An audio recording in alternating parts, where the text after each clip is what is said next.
Hi, I'm Joe Weisenfelder with Cars.com. When we staged a comparison test among large crossovers with 3 rows of seats, the 2012 Chevy Traverse came in second place behind the Honda Pilot. Why? Well, there were a few things we didn't like about it.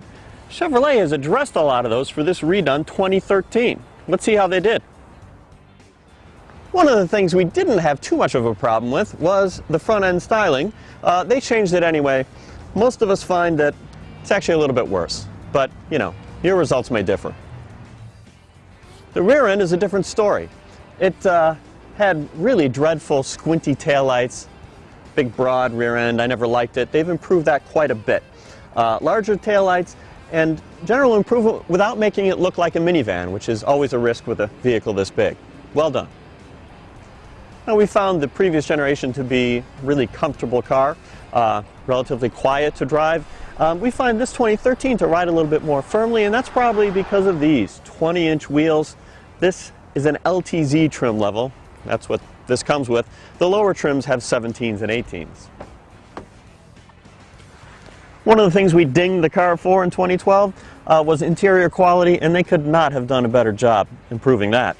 This is the LTZ top trim level, but you can see all sorts of soft touch treatment on the top of the doors, on the dashboard too. And when you're looking at fake aluminum, you know, imitation metal, it doesn't get much better than this stuff. Another big improvement is in the center control panel. That was pretty low grade before 2013. They've improved the look and the size and feel of the ventilation controls much better. The touchscreen in this one, now there's a standard backup camera. We're not crazy about the touchscreen and the optional navigation because it's not that big. Some vehicles now have about an 8-inch diameter screen.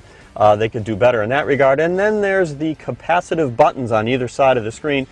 They are non-mechanical buttons. They're supposed to just sense when you touch them. Sometimes they work, sometimes they don't. And then there's the problem with gloves. If you drive in the winter, as we do here, you got nothing. Fortunately, the touchscreen still responds with gloves. I don't know why they add this feature at all. Capacitive buttons need to go away. So our experience has been overwhelmingly positive with the 2013 Traverse. One thing that's been bugging us, a really bad squeak here in the center console when you're in motion. And a new car, you don't want to hear that.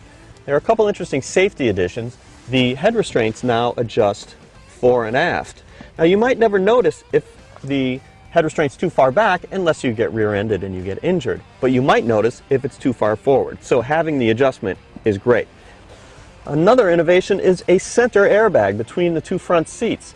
This is to protect you in a side impact from, you know, hitting surfaces or even the person next to you. It can help, like, spouses from butting heads, literally butting heads. Figuratively, I don't think that feature exists yet, but you'd make a lot of money with it.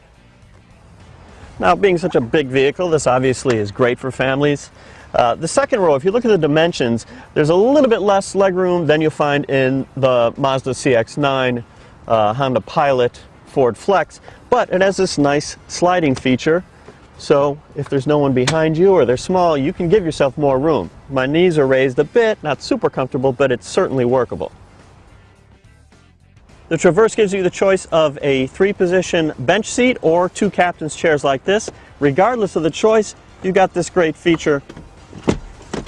When you slide the seat forward, the cushion pops up vertically, gives you a lot of room for even a tall person to get in. So for me, 6 feet tall, I'm fine with headroom here, plenty of room. Not the case with the Mazda CX-9. And with the second row, you know, moved up a bit, I've even got leg room. So if you're looking for a 3-row vehicle without going to a minivan in particular, you could do much worse for space than the Traverse. Now, with 24.4 cubic feet of cargo volume behind the third row, the Traverse has more than its competitors. And if you don't have anyone in the third row, you can of course fold it down. With all of the seats folded, you get more maximum volume in this thing than you do in the other 3-row crossovers. If you're considering a big family vehicle, even a minivan, you'd be nuts not to look into the Traverse. Seriously nuts. Get your head examined.